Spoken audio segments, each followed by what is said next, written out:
Good afternoon, ladies and gentlemen. YouTube group number 3 here, and today we're going to be talking all about it. So, without further ado, let's get into it. What is YouTube and how was it founded? YouTube is a website that allows you to post and view videos for free online. Just about everything is on YouTube these days. Everything from makeup tutorials to understanding computer code and even learning how to drive stick shift for that matter. And the list can honestly go on forever. There are two types of users that YouTube is driven by. That is, by its video viewers and the actual video creators themselves.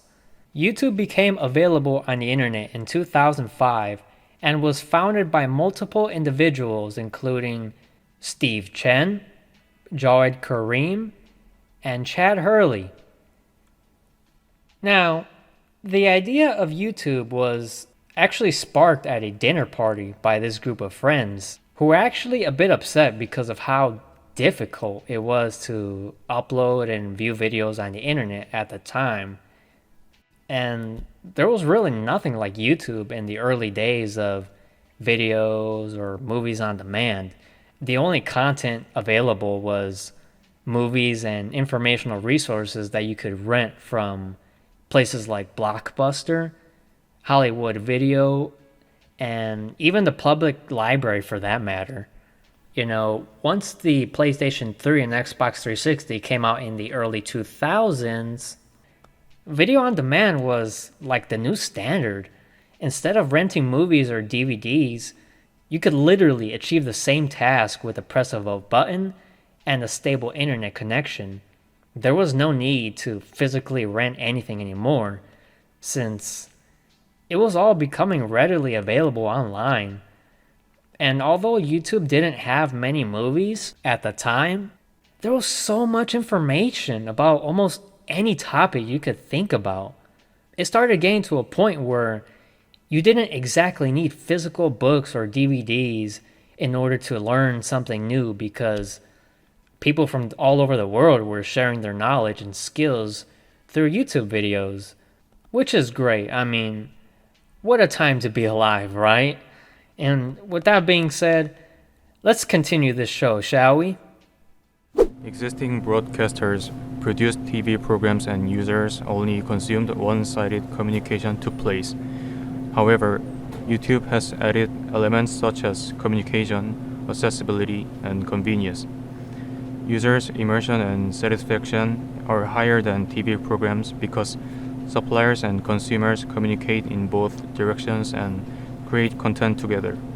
The varying progress or content of existing TV programs or strict sanctions by broadcasters have been a factor that hinders interest in current content, but YouTube can express much more diverse and new content and free will without strict sanctions, which is why YouTube fascinates users around the world.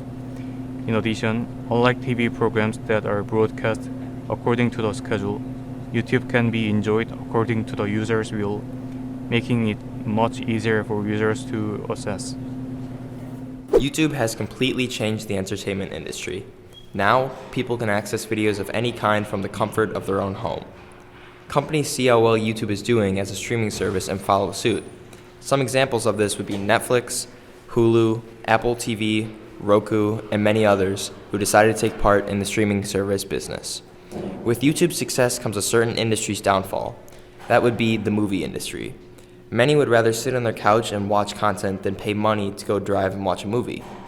This led to YouTube being under fire for a while as content creators would pirate movies illegally and make money off of it. The creators would record their movies on their phones or other devices and get ad revenue considering there is no copywriting system in place. YouTube is then forced to use an algorithm called Content ID, which would help with copyrighted content being stolen so often, and that would lead us to the point that we are at today. What has stayed the same after YouTube emerged? Television networks are still relevant in providing digital information, airing general entertainment, sports, current news, and other niche content that viewers may find interesting. The production is still the same, as they still prepare a script or an idea for a film, They collect footage as data, and they do have to prepare that for editing so viewers can find that digestible for information. The same production is done in both film for televisions and also in videos created on YouTube. Okay, what types of information technology does YouTube use? YouTube uses a mix of PHP, HTML, CSS, JavaScript, and later Python to build the site. YouTube also uses HTML5 video player to stream its videos. YouTube is centered on its database, Google Cloud. Some parts of YouTube are being put into Google Cloud. They plan to save some parts of YouTube to cloud computing to use Google Public to save money on saving data, along with Google using its own services to support itself. Some of the largest servers for Google Cloud are located in Oregon, Georgia, Virginia, North Carolina, and South Carolina in the US. YouTube is an example of Web 2.0 due to the fact that YouTube runs on user-created content. Compared to Web 1.0, people visiting the website are only allowed to view the content and not create their own content. Also, it is not a Web 3.0 due to the lack of AI, artificial intelligence, on the website. Information is transmitted within the system following 4 steps: ingest, store, process analysis, and exploring and visualization. How is it organized? YouTube takes on the organization qualities of its parents, which is Google, by giving users the autonomy to organize the media they upload into the site.